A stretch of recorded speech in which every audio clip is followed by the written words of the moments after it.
They said no woman who entered Blackthorn Keep ever left unchanged. Its master, Sir Damien the Thorn, England's most feared knight, was a man carved from shadows and scars. His face bore the mark of fire, one half handsome, the other a map of war's cruelty. Rosamund had heard the rumors, and still she rode toward the cursed fortress. The king had ordered it. She was to be Damien's new ward, entrusted to him for protection after her father's mysterious death. But protection felt like another word for captivity. As she arrived, the great gates opened with a groan. Men stepped aside, bowing not to her, but to the towering figure behind them. Sir Damien stood silent, black cloak rippling, eyes cold beneath his scar. He looked at her like a man assessing a threat, or a secret he didn't want. "You'll be safe here," he said, voice low, ironclad. Rosamund met his gaze without fear. "Safe," she repeated. "Or imprisoned." A flicker of almost amusement passed over his ruined cheek. "We will see," he murmured. And as the gates shut behind her, Rosamund felt the world she knew close with them. Blackthorn Keep was colder than any winter Rosamund had known. Its stone walls whispered with drafts, its corridors echoed with unspoken warnings. Sir Damien walked ahead of her, every step controlled, almost predatory. The torchlight cast his scarred cheek in harsh relief, but his unscarred side-sharp jaw, fierce eyes were disarmingly beautiful. He was the kind of man one wanted to fear, but struggled to look away from. "You will not enter the East Wing," he said without turning. "Why?" "Because I said so." She bristled. "Do you command all who live here?" "Yes." He paused. "But none disobey like you." Her pulse danced. "You barely know me. I know trouble when I see it." He pushed open a heavy door leading to a chamber lit by a single fire. It was warm, almost surprisingly so. "This is yours," Damien said. "If you need anything, food, water, medicine, ask Alina. And if I need answers." His eyes met hers, shadowed, unreadable. "Then ask wisely." The door closed behind him with a soft thud, leaving Rosamund in the silence. A beast guarding a rose, she thought bitterly. But which one of them was the real danger?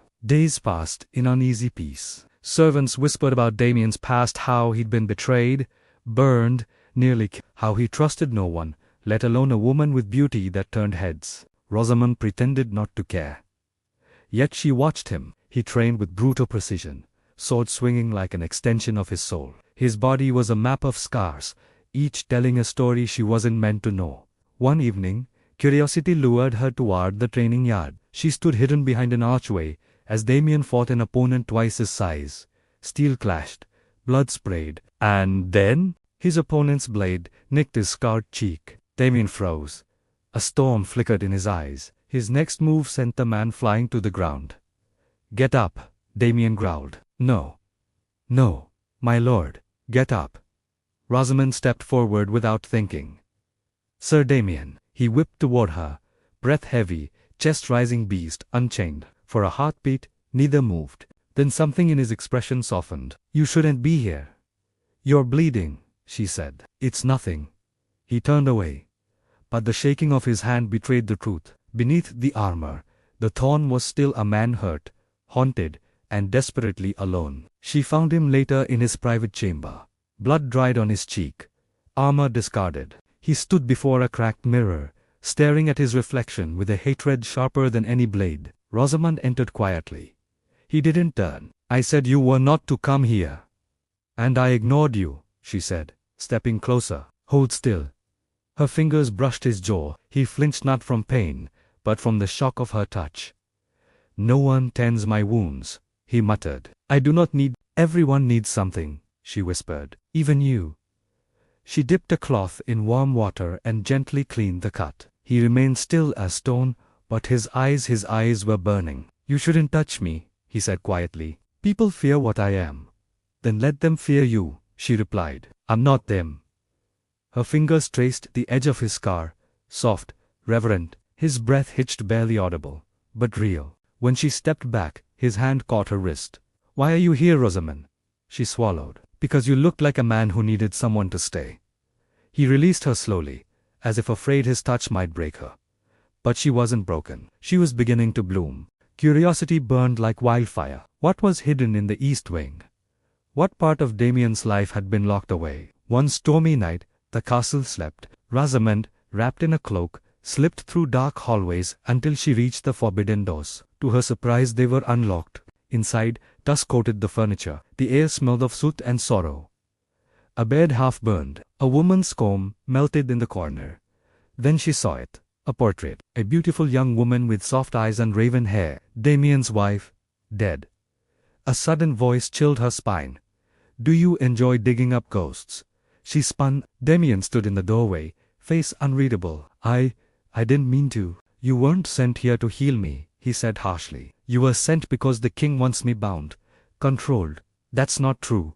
He stepped closer, anger radiating from him. "I lost her because I trusted. Because I loved." Rosamund's heart cracked. "Damien, I'm not her." "No," he whispered. "You're becoming worse." He walked past her, slamming the door shut. Rosamund pressed a hand to her chest. Worse. Or something he feared losing all over again. The next morning, Damien avoided her. During meals, training, counsel, he kept his gaze elsewhere, his voice clipped, his steps distant. But distance could not erase what had ignited between them. That night, Rosamund found him on the battlements, staring at the stars. Snow dusted his hair, his cloak fluttered in the wind. "You're avoiding me," she said. He didn't deny it. "You should hate me. You should fear me." "I don't." That made him turn. "Why?" She took a step closer. "Because beneath the scars, you're still a man who feels too deeply. That is not something to fear." He laughed bitterly. "No one has wanted to be close to me since the fire. I'm not no one." Her hand rose to his cheek, brushing the cold skin. He didn't pull away this time. "Rosamund," he murmured, voice shaking. "Don't do this." "Do what?" "Make me hope again." Her heart twisted. Maybe hope is exactly what you need.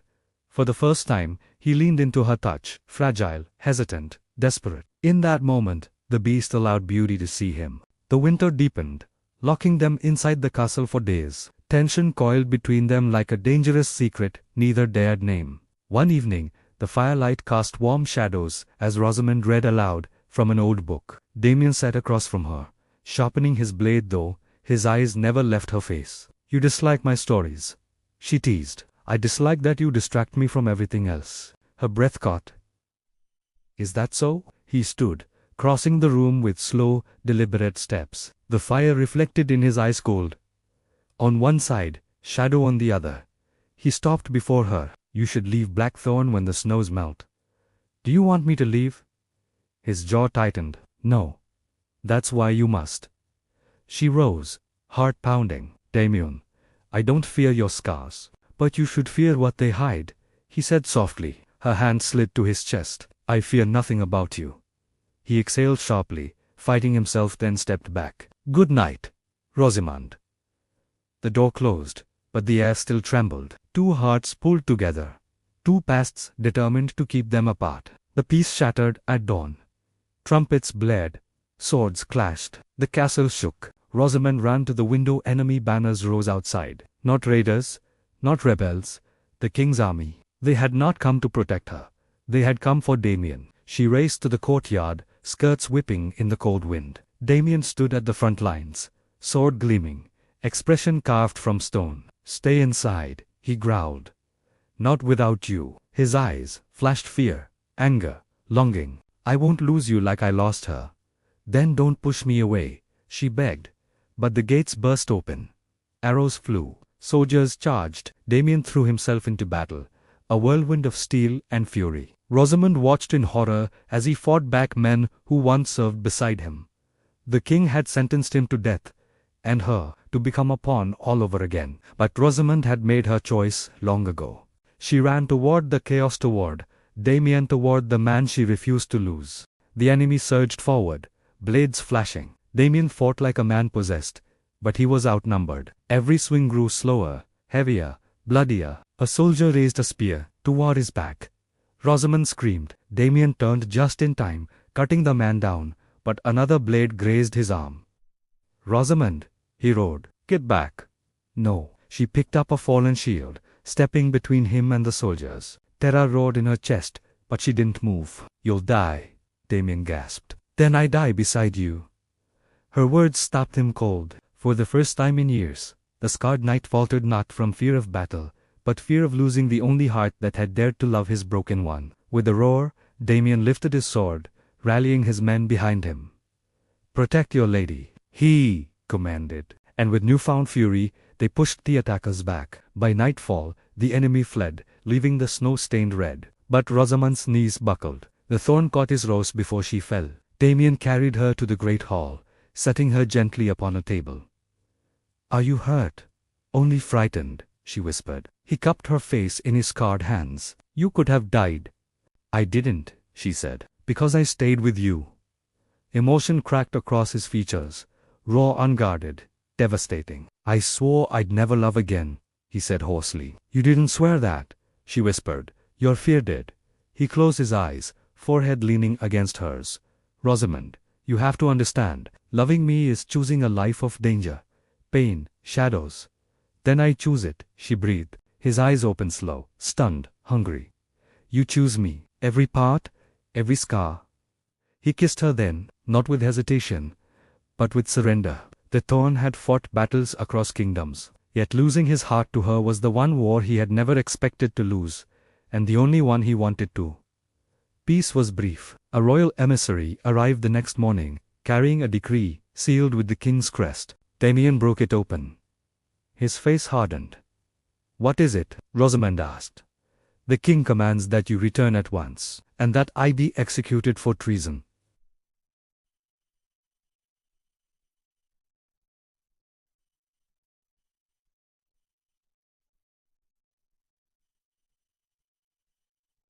Her blood ran cold. "Treason, for saving me." "For loving you," he corrected. She shook her head. "No.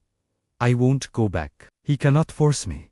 "He can," Damien said quietly. "You are the kingdom's rose.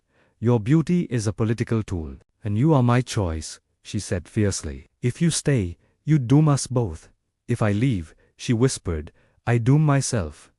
Silence. Then Damien took her hand, holding it as if memorizing its shape. "I will escort you to the border," he said. "Then you will live, even if I do not." Tears filled her eyes. "You are not sacrificing yourself for me," she vowed. "Not again." At dawn, Rosamund stood beside her horse, cloak billowing in the cold wind. Damien held the reins, face unreadable. "This is where we part," he sighed softly. "No," she whispered. Rosamund, she reached for him, fingers brushing his scarred cheek. "All my life, men tried to choose my fate. My father, the king, even you." Her voice trembled, "But this choice is mine." She dropped the reins. "I choose you, Damien. Not the kingdom, not safety, not duty." His breath caught.